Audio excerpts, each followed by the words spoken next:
sur le circuit du Mans pour le Classic Day avec Henri Pescarolo. Classic Day avec 15 voitures mythiques pour retracer votre carrière, vos impressions.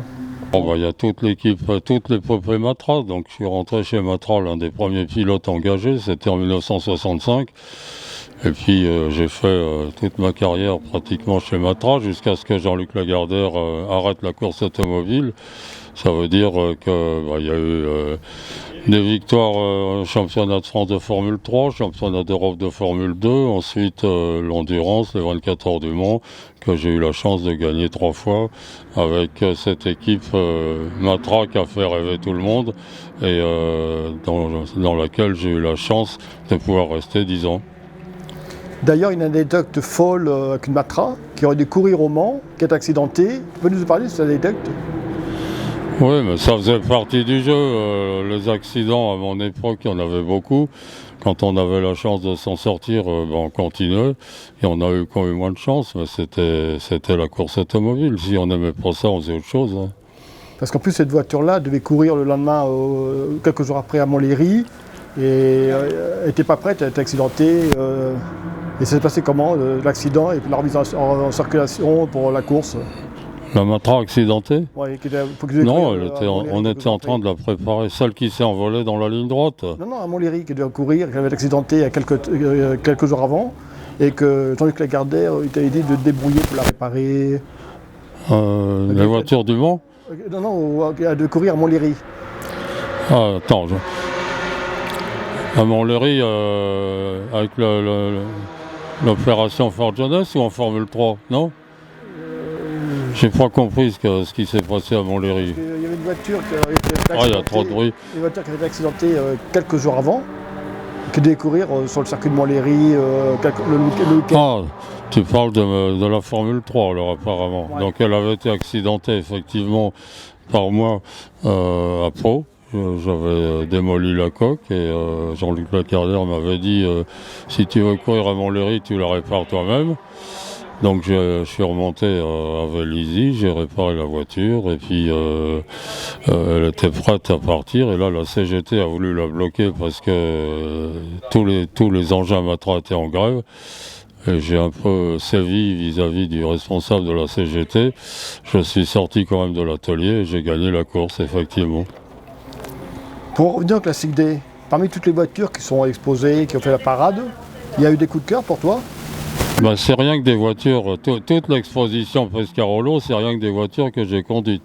Donc il y a effectivement la Matra avec laquelle j'ai gagné le Mans, mais l'Alfa Romeo, on a été champion du monde avec cette voiture. Il y a les Pescarolo que l'écurie Pescarolo Sport a construit.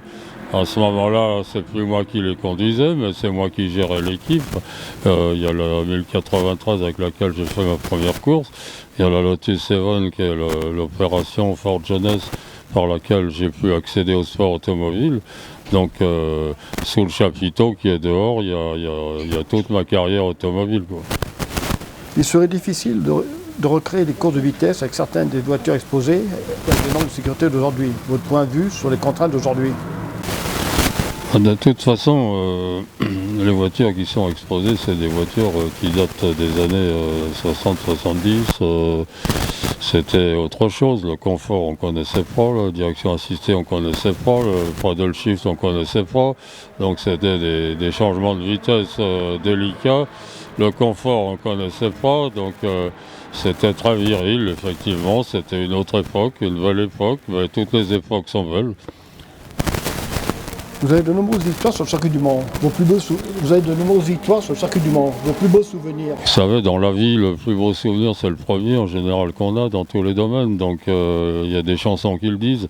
Effectivement, la première victoire avec Matra en 1972, ça faisait 10 ans qu'on se battait, pas tout à fait 10 ans qu'on se battait chez Matra pour essayer d'atteindre cet objectif. Et il se trouve que c'est arrivé en 1972 et que c'était moi au volant, donc c'est mon plus beau souvenir, oui.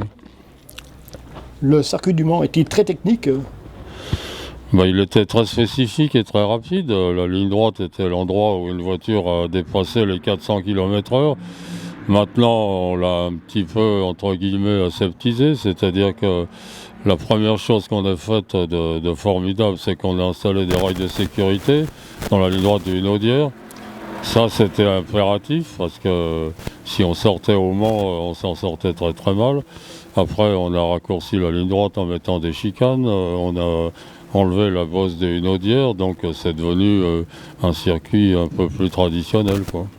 Avec le Classe Cité sur le Mans, vous pouvez admirer aussi les véhicules d'avant-guerre, comme les Amicar, les Bentley, les Bugatti, les Rayleigh et les Viano. Ces voitures, vous êtes-elles fait rêver ou motiver pour devenir pilote de course? Bah, vous savez, pour la vie d'un pilote, les voitures que l'on préfère, c'est les voitures qui peuvent gagner.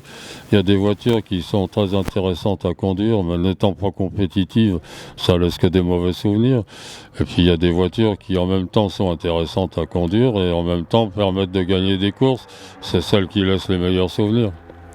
En ce moment, c'est l'actuel de l'électrique, en compétition tous les jours. Comment voyez-vous l'avenir? Écoutez, parlez-moi d'autre chose, parce que l'électrique, je ne veux même pas en entendre parler. Pour moi, la voiture, c'est la liberté.